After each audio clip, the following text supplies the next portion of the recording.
Assalamualaikum warahmatullahi wabarakatuh. Perkenalkan, nama saya Nisa Aditya, NPM A1A0191105 kelas 6C. Dosen pengampu dengan Bapak Wisman MPD. Baiklah, pembahasan yang akan saya bahas adalah mengembangkan pengajaran puisi.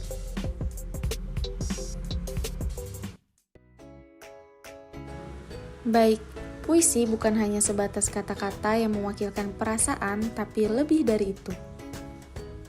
Puisi adalah ungkapan perasaan yang diungkapkan secara lisan maupun tulisan dengan menambahkan gaya bahasa ke dalamnya, agar kata-kata yang disampaikan begitu indah dan menyentuh pembaca dan pendengarnya. Puisi merupakan bagian dari karya sastra sehingga harus menggunakan prinsip sastra dalam penerapannya.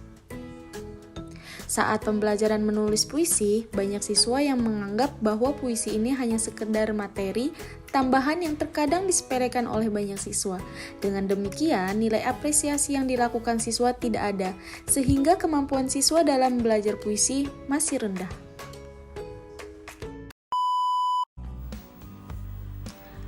Pembelajaran apresiasi puisi tidak lepas dari kegiatan cipta sastra, menikmati dan mengambil pengalaman atau amanat dari puisi. Pembelajaran puisi bukanlah sekedar memindahkan pengetahuan guru kepada anak didik, namun juga mengajarkan tentang nilai-nilai yang terkandung dalam puisi. Menurut Rahmanto, dalam Ismawati tahun 2013 halaman 64, hal terpenting dalam pengajaran puisi di kelas adalah menjaga agar suasana tetap santai. Jangan sampai seorang guru atau siswa merasakan awal pelajaran sebagai sesuatu yang menegangkan atau terlalu kaku. Puisi tidak berbeda dengan bentuk-bentuk sastra lain yang menyampaikan pesan dengan bantuan kata-kata. Pembelajaran puisi bertujuan membina apresiasi puisi dan mengembangkan kearifan menangkap isyarat-isyarat kehidupan. Untuk dapat menghargai secara wajar pengalaman-pengalaman yang tertuang dalam sebuah puisi, kita harus mendekati dan menggaulinya secara intensif. Tujuan pengajaran puisi. Tujuan pengajaran puisi adalah memperoleh pengalaman mengapresiasi puisi, pengalaman berekspresi dengan puisi, dan memperoleh pengetahuan dan sikap yang baik terhadap puisi. Dalam perinciannya tentu saja tujuan itu disesuaikan dengan siswa yang akan belajar puisi. Dengan demikian, tujuan yang hendak dicapai dalam pembelajaran apresiasi puisi ialah: A. Peserta didik hendaknya memperoleh kesadaran yang lebih baik terhadap diri sendiri, orang lain, dan kehidupan sekitarnya. Sehingga mereka bersikap terbuka, rendah hati, peka perasaan dan pikiran kritisnya terhadap tingkah laku pribadi, orang lain, serta masalah-masalah kehidupan sekitarnya. B. Peserta didik hendaknya memperoleh kesenangan dari membaca dan mempelajari puisi hingga tumbuh keinginan membaca dan mempelajari puisi pada waktu senggangnya. C. Peserta didik hendaknya memperoleh pengetahuan dan pengertian dasar tentang puisi hingga tumbuh keinginan memadukannya dengan pengalaman pribadinya yang diperoleh di sekolah kini dan mendatang. Pada hakikatnya, tujuan pembelajaran puisi adalah menanamkan rasa peka terhadap karya sastra sehingga tumbuh rasa bangga, senang, atau haru. Untuk mencapai tujuan tersebut, pembelajaran sastra khusus puisi berusaha mengakrabkan peserta didik di berbagai tingkat pendidikan dengan konvensi-konvensi puisi modern. Harus mengembangkan kepekaannya terhadap konvensi itu sehingga peserta didik mengenal unsur-unsur dasar yang luas tersebar dalam puisi modern. Konvensi yang dimaksud menyangkut latar belakang lingkungan masyarakat, pemakai bahasa dan budaya tertentu, dan keakraban di bidang ini akan menumbuhkan sikap yang apresiatif. Selanjutnya, fungsi pengajaran puisi. Menurut Damono tahun 2000 halaman 12, fungsi mempelajari puisi yaitu belajar dari segala macam sejarah yang muncul dalam puisi. Langkah-langkah pembelajaran yang dapat dilakukan saat mengajarkan puisi. Sesuai dengan tujuan pengajaran puisi yang telah diungkapkan di atas, yaitu memperoleh pengalaman mengapresiasi puisi, pengalaman berekspresi dengan puisi, dan memperoleh pengetahuan dan sikap yang baik terhadap puisi. Menurut Rusiana dalam Alfiah tahun 2009 halaman 84, langkah-langkah pembelajaran yang dapat dilakukan saat mengajarkan puisi yaitu 1. Mempelajari puisi yang akan dibawakan guru hendaknya terlebih dahulu mempelajari puisi yang akan dibawakan atau diajarkan. 2. Menentukan kegiatan yang akan dilakukan setelah guru mengenali puisi yang akan dibawakan. Ia menentukan kegiatan apa yang akan dilakukannya di dalam kelas. 3. Memberikan pengantar pengajaran sebelum masuk ke dalam kegiatan pengajaran puisi.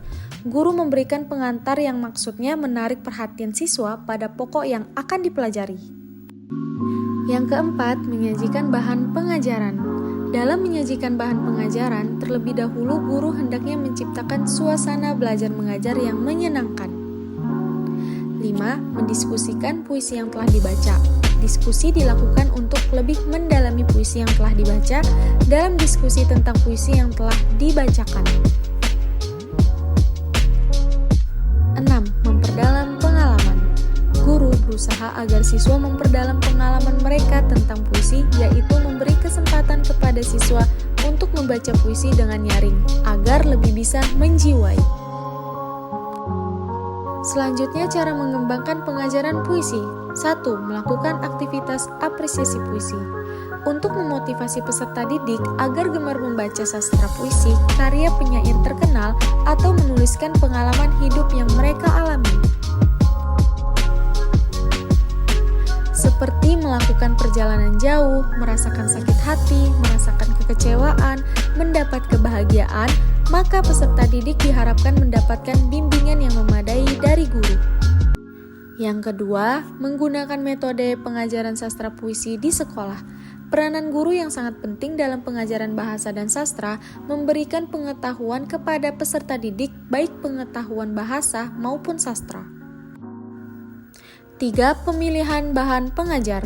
Beberapa pertimbangan perlu diperhatikan dalam pemilihan puisi sebagai materi pengajaran, antara lain: A. Bahasa yang digunakan. Bahasa puisi yang hendak dihidangkan hendaknya tidak terlalu jauh dengan penguasaan bahasa anak.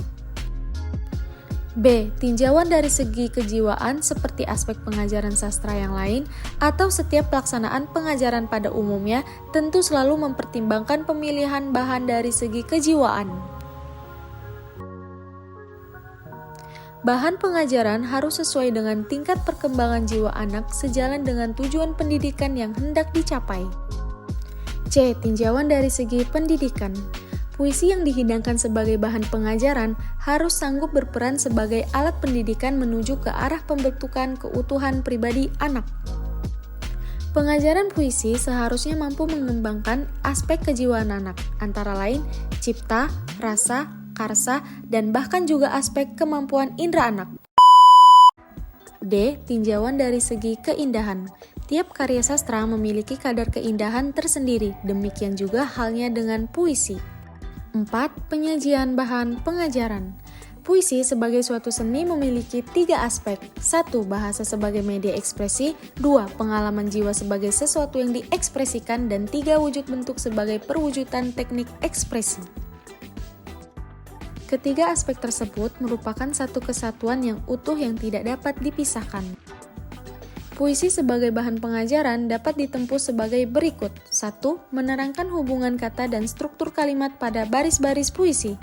Dalam hal ini perlu dijelaskan kepada anak-anak tentang kedudukan kata atau sekelompok kata sebagai unit kesatuan sintaksis pada baris puisi itu. Yang kedua, menerangkan makna lugas. Baris-baris puisi sesudah anak-anak memahami benar hubungan kata dalam baris dan hubungan baris dalam bait, maka anak diminta menerangkan makna lugas puisi itu. Yang ketiga, menerangkan makna. Kias kata-kata dalam puisi biasa memiliki makna kias dan makna simbolik, terlebih-lebih puisi yang bersifat prismatis.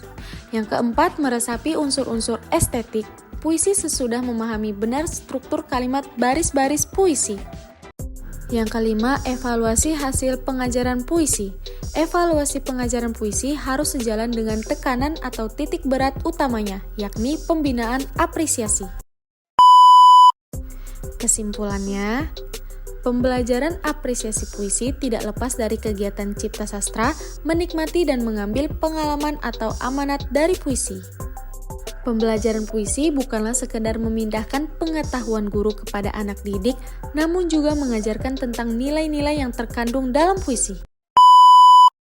Baiklah, itulah materi yang dapat saya sampaikan. Apabila ada salah kata, saya mohon maaf. Saya Nisa Aditya, mohon pamit diri. Wassalamualaikum warahmatullahi wabarakatuh.